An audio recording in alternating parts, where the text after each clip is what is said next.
How's it going, everyone? Taki here. I see a lot of comments from people who want affordable options for retro gaming, and there is one market that creates products which really cannot be beat if you want bang for your buck.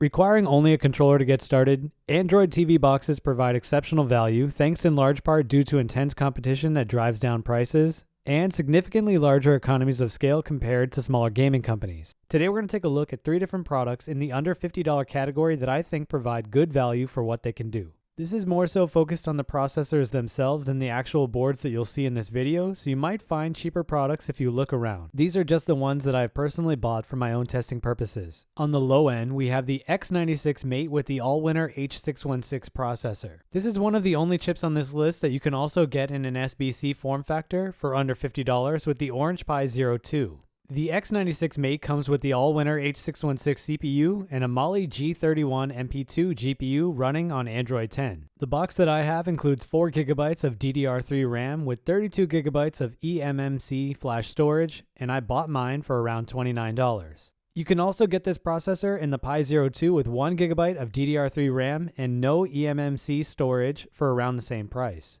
I picked up my second one after unfortunately breaking my first for $31.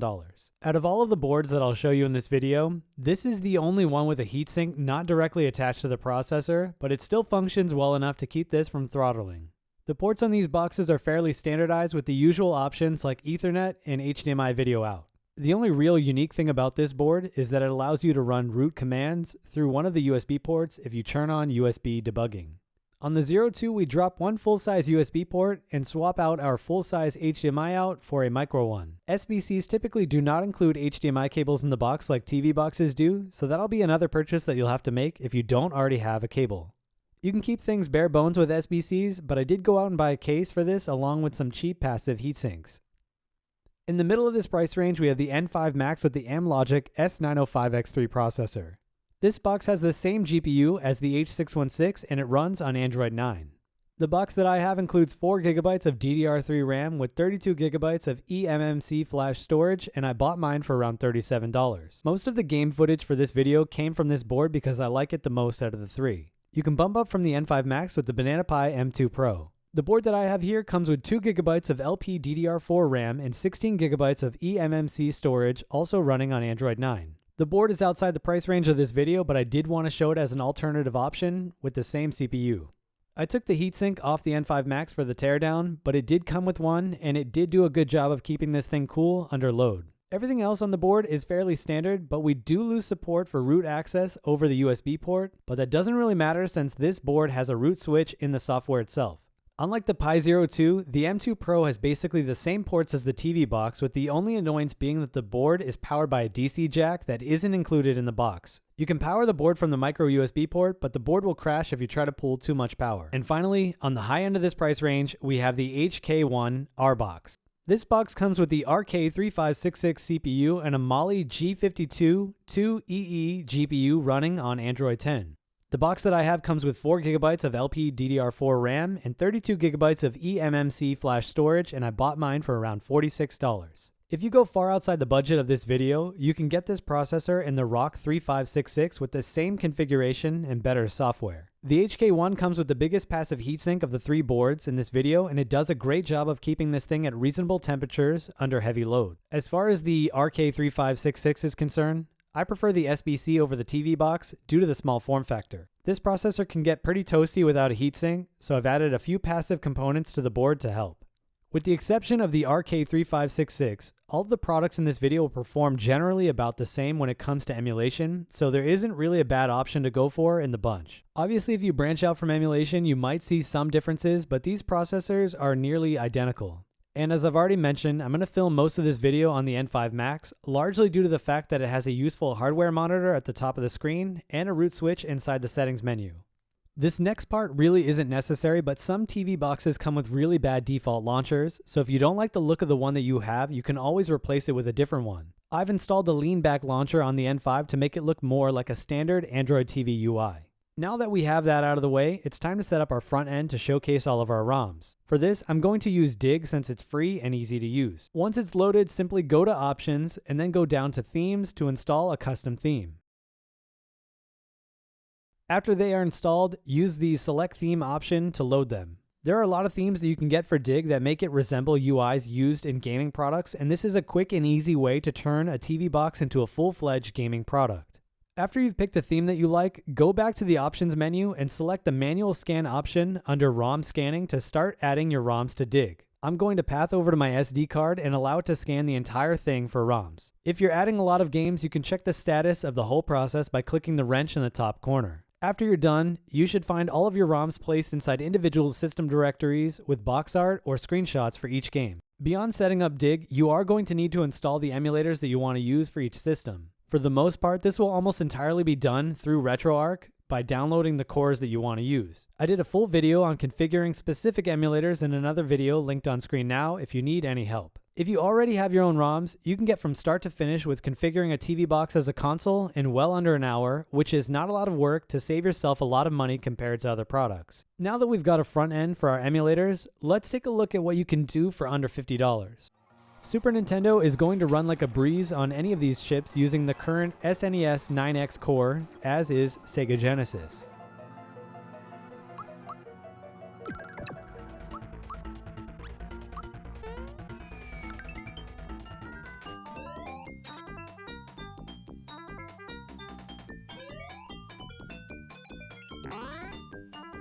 If you want to do some older retro handheld gaming, you'll be covered from GB up to GBA with no issues using a variety of cores.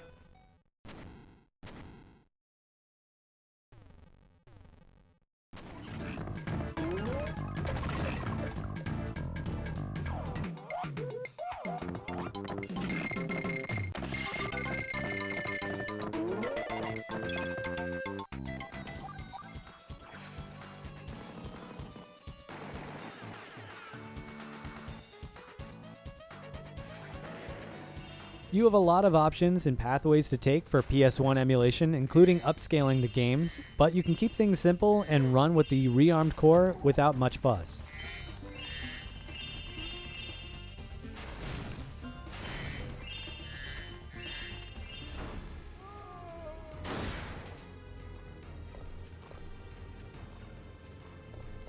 How dare you tell me to go back outside?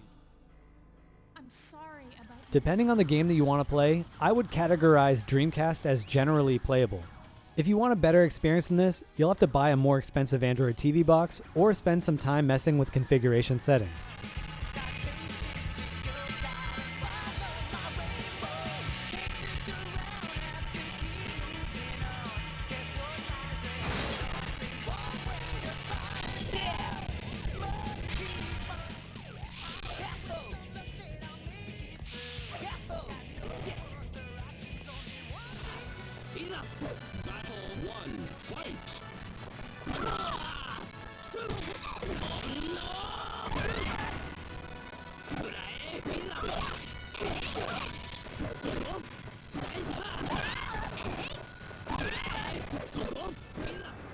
Nintendo 64 can be a little finicky, with certain emulation profiles running certain games better than others, but for this video, I've just used one profile for everything and the performance wasn't that bad.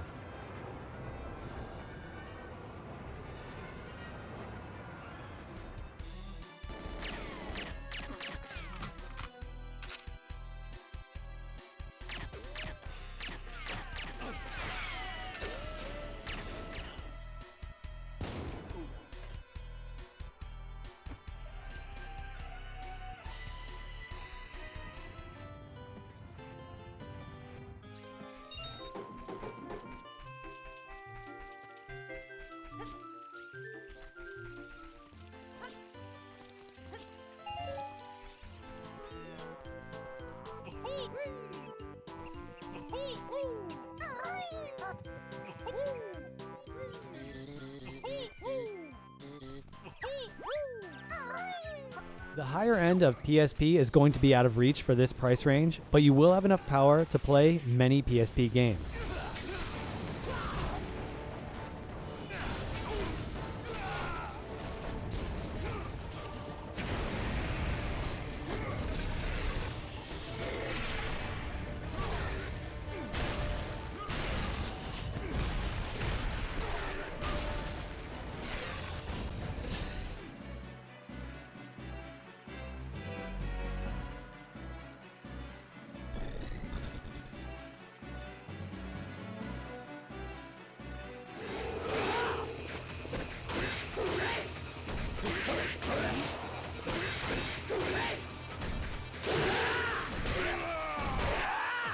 You're really going to want to have a wireless mouse handy if you want to play a large variety of Nintendo DS games, but you should be able to play all of the games that don't need extensive touch input at increased resolutions like you see on screen now.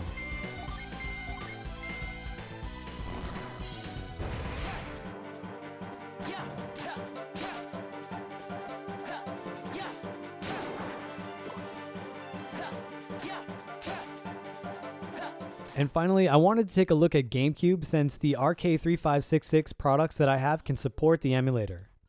Unfortunately, we don't have enough power to run GameCube games anywhere near what I would consider playable at this price range.